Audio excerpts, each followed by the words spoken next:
अगर आप भी क्लास 10 के स्टूडेंट हो और बोर्ड एग्जाम की तैयारी कर रहे हो तो आज की स्टूडियो में क्लास 10 हिंदी का एक बेहद ही मोस्ट इंपॉर्टेंट जीवन परिचय लेकर आ चुके हैं, जो कि है जयशंकर प्रसाद का जीवन परिचय। और इस बात की आप गारंटी ले लीजिए कि ये जीवन परिचय आपके हर साल ही बोर्ड एग्जाम में रिपीट होता है।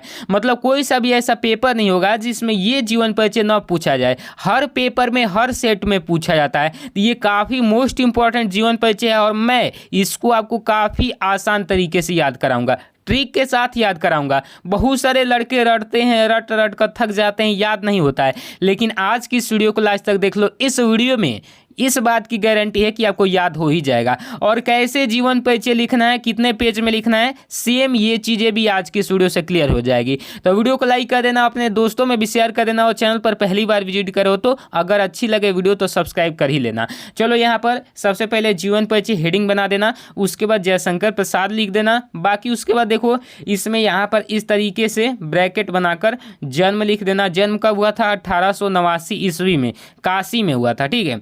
उसके बाद इनके पिता का क्या नाम था? पिता का नाम था बाबू देवी प्रसाद। ठीक। और इनकी रचनाएं क्या थी? तितली थी। मृत्यु इनकी 1937 ईस्वी में हुई थी।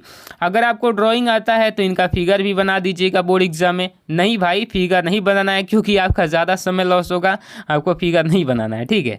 अब देखो यहाँ पर कह रहा है कि हिंदी साहित्य के महान कवि, नाटककार, कहानीकार एवं निबंधकार श्री जयशंकर प्रसाद जी का जन्म सन 1889 ईस्वी में काशी के प्रसिद्ध सुंघनी साहू परिवार में हुआ था।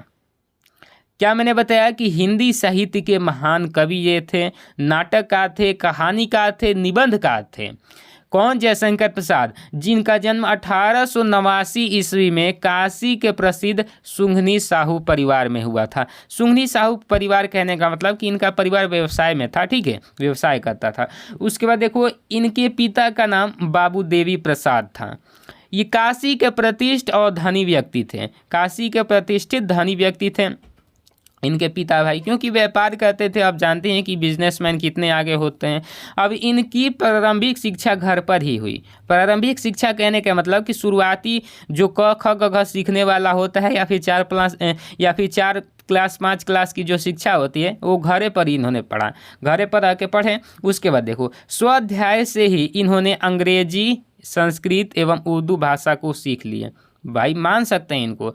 अब मान के चलिए कि अंग्रेजी सीख लिए, संस्कृत सीख लिए, उर्दू सीख लिए। स्वाध्याय से खुद से पढ़ के कोई हिंदी सीख लेता है, भोजपुरी सीख लेता है और ना तो 2-4 को गाली सीख लेता है।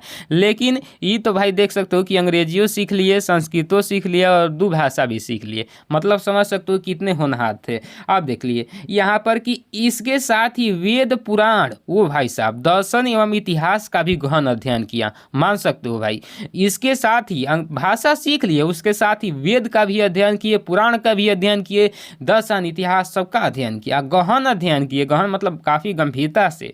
माता पिता तथा बड़े भाई की मृत्यु हो जाने पर इन्होंने व्यवसाय और परिवार संभाला ही था कि कुछ वर्ष बाद भाभी तथा पत्नी की मृत्यु हो जाने से इनके ऊपर विपत्तियों का पहाड़ टूट पड़ा। ओ भाई, हुआ क्या इनके साथ? क्या एक्सीडेंट हो गया, क्या इंसिडेंट हो गया? देखो कि एक बार हुआ क्या कि इनके माता पिता और बड़े भाई की मृत्यु हो गई। फिर उसके बाद जैसे ये परिवार और व्यवसाय को संभाले थे तब तक होता क्या है कि इनके भाभी की और पत्नी की भी मृत्यु हो जाती है। तो अब इनके ऊपर भाई आप समझ सकते हो, इतना कोई किसी के घर में चीज़ें हो जाए तो इनके ऊपर क्या बीत रहा होगा। इसी कारण इनके ऊपर विपत्तियों का पहाड़ टूट पड़ा। इनका परिवार ऋण की बोझ में दब गया, क्योंकि अकेले भाई कैसे ये सब कुछ संभाल लें। तो इनका परिवार ऋण की बोझ में दब गया। इन घटनाओं के कारण इनका शरीर चिंताओं से जर्जर होने लगा और ये क्षय रोग से ग्रसित हो गए। भाई साहब मान सकते हो, क्षय रोग मतलब कि आप जानती हो कि टीबी वगैरह का जो रोग होता है उससे ये ग्रसित हो गए।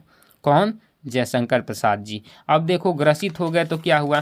ग्रसित हो गए तो देख लो 14 नवंबर 1931 को 48 वर्ष की आयु में ही इनकी मृत्यु हो गई। मतलब 48 वर्ष, सबसे कम उम्र जीने वाले यही थे। 48 वर्ष में चले गए पदलोक। अब देखो लेकिन 48 वर्ष में ऐसा ऐसा नाम कर दिया, ऐसी ऐसी रचना लिख दिए कि शायद कोई 148 वर्ष भी जिए तो ना लिख पाए। बात समझिएगा ध्यान से। देखो पुरस्कार इनको क्या क्या प्राप्त हुआ। जयशंकर प्रसाद को कामायनी के लिए मंगला प्रसाद पारितोषिक प्राप्त हुआ, समझ सकते हो, पुरस्कार इनको मिला। उसके बाद इनकी रचनाएं चंद्रगुप्त, कंकाल, तितली, इरावती, रचनाएं याद कर लो, बेहद ही आसान तरीके से आप याद कर ले जाओगे। देखो अगर आप इतना लिखते हो ऐसे, ये हेडिंग बाइज हेडिंग, ये सारी चीज़ें यहाँ तक और यहाँ तक इतना लिखते हो तो आपको एग्जामिनर 3 नंबर देंगे। और ये एक रचना केवल पूछी जाती है, एक रचना लिख दोगे तो 2 नंबर दिए जाएंगे। समझ सकते हो रचना में कितना क्षमता है। यही कहा जाता है कि देखन में छोट लगे मगर घाव करे गंभीर, इसी चीज़ को कहा जाता है। अब ये इतना छोटी चीज़ एक, ये दोनों नहीं लिखोगे, केवल ये एक लिख दोगे, आपको 2 नंबर दिए जाएंगे बस। तो इसको मत छोड़ना, इसको याद कर लेना काफ़ी आसान तरीके से। और हाँ, इसका अगर आपको PDF चाहिए तो मेरे व्हाट्सएप चैनल को ज्वाइन कर लीजिएगा और मुझे इंस्टाग्राम पर फॉलो कर लीजिएगा। इंस्टा ID मैं लगा दूंगा, वहाँ पर सब चीज़ मैं आपको अच्छे से बताता हूँ। आपके कोई भी डाउट रहे तो उसको भी मैं सॉल्व कराता हूँ, तो जाकर फॉलो भी कर लीजिएगा और व्हाट्सएप चैनल को भी ज्वाइन कर लीजिएगा। मिलते हैं अगले वीडियो में, तब तक ले जय हिंद, वंदे मातरम।